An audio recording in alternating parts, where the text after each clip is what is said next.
Bloomberg Audio Studios. Podcasts, radio, news. Joining us now with her reaction live from Capitol Hill, an important voice when it comes to geopolitics. Democratic Senator Jeanne Shaheen of New Hampshire is with us, the ranking member on the Senate Foreign Relations Committee, also a member of the Senate Armed Services Committee. And Senator, it's great to see you. Welcome back to Bloomberg TV and radio. I hope the year is starting out well for you. With regard to what the president is talking about here, what Marco Rubio is talking about, I know that you received a very important classified briefing earlier today from members of the administration. Were you satisfied with what you heard as a basis to justify these actions? Well, as your reporter pointed out, there's still a lot of unanswered questions. And as I understand, our ability to control that Venezuelan oil depends a lot on our the embargo and having our ships in the waters off the Venezuelan coast.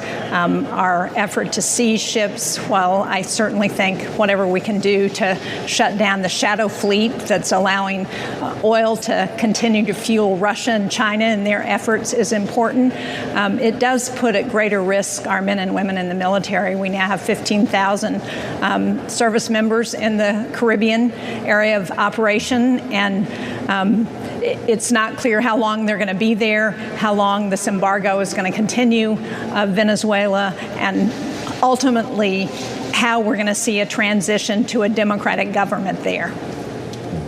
Well, the U.S. Energy Secretary Christopher Wright earlier today at an energy conference put a little bit more of a finer point on what you're talking about when it comes to this leverage and using the oil embargo. Take a listen to what he had to say earlier today.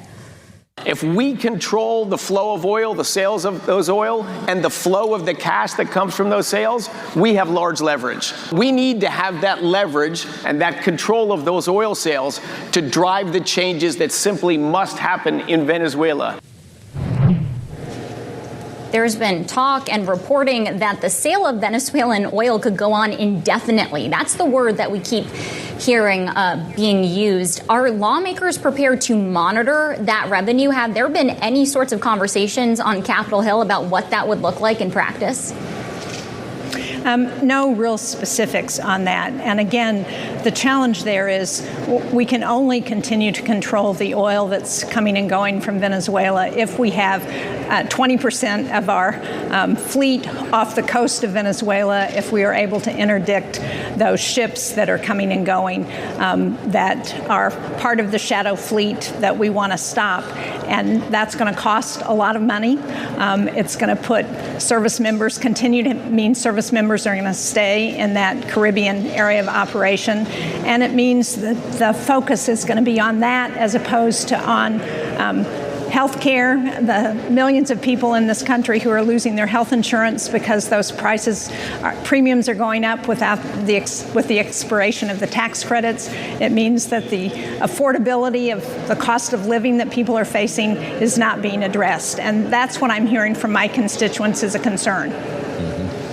Well, Senator, there's another matter that I know you were briefed on earlier this week, and that's the matter involving Greenland and the president's designs on taking it over, as he suggests. Stephen Miller, the president's advisor, has been saying that it is our right, it is our rightful place to occupy Greenland. And Secretary of State Marco Rubio, from what we understand in his briefing with your committee, with Armed Services, said that President Trump plans to buy Greenland. Is that how this ends? Well, I think that's a crazy idea. Greenland is an important place. And the fact is our ally, Denmark, has Greenland as a protectorate of Denmark. And Denmark has been very clear that they're willing to partner with us on anything we want to do in that area. So the fact that the president and his advisors would be talking about undermining the transatlantic alliance, NATO, over his notion that Greenland needs to be part of the United States makes no sense at all. It's a crazy notion, and it needs to be stopped now. You're going to be meeting with the Danish ambassador tomorrow, Senator. What will be your message?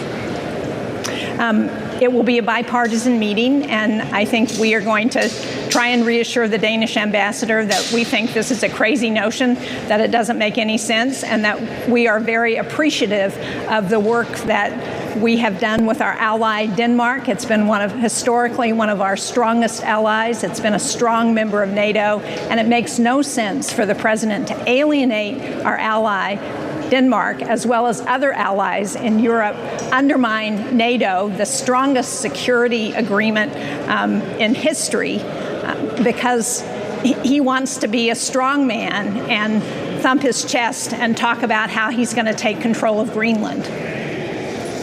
Are there any active discussions about what a U.S.-Denmark bolstered alliance would look like? Are there talks about economic cooperation deals, critical minerals, maybe the U.S. moving more forces into the region in order to avoid the escalation that's been put on the table? Well, the Danish Prime Minister has suggested that Denmark is willing to work with the United States, and Greenland are willing to work with the United States in a variety of areas that we may be interested in partnering with. So I think, yes, there is a willingness to do that. And what we've heard, we haven't heard anything from the White House in terms of their willingness to talk to our partner Denmark about how to move forward in a way that works cooperatively instead of trying to take over Greenland. Senator, we'd be remiss if we didn't ask you about domestic policy for a moment, because there's an important vote in the House today on extending Obamacare subsidies. A floor vote following the procedural is set for tomorrow, and there are big questions about whether this is going anywhere in the United States Senate. The president said something pretty interesting here, asking Republicans yesterday for flexibility around Hyde. And I'm wondering what you're hearing from your Republican colleagues, if a deal might be at hand. Well, I think the president's comments on Hyde were helpful. What I hope is that the House is going to give a strong vote on those extension of the premium tax credits. That will send the bill over to the Senate. A bipartisan group has been working on trying to come up with a compromise on addressing the extension of the premium tax credits. I think we've made a lot of progress. Hopefully we'll get that House bill and have a vehicle that we can then pass out of the Senate and send it back to the House. And I hope the president will finally get engaged on this issue in a way that will allow us to make progress and get this done, because we have thousands of people in my home state of New Hampshire that are going to lose their health insurance, that are already seeing their premiums spike in a way that they can't afford, millions of people across the country. All right, Democratic Senator Jeanne Shaheen of New Hampshire, thank you so much for joining us.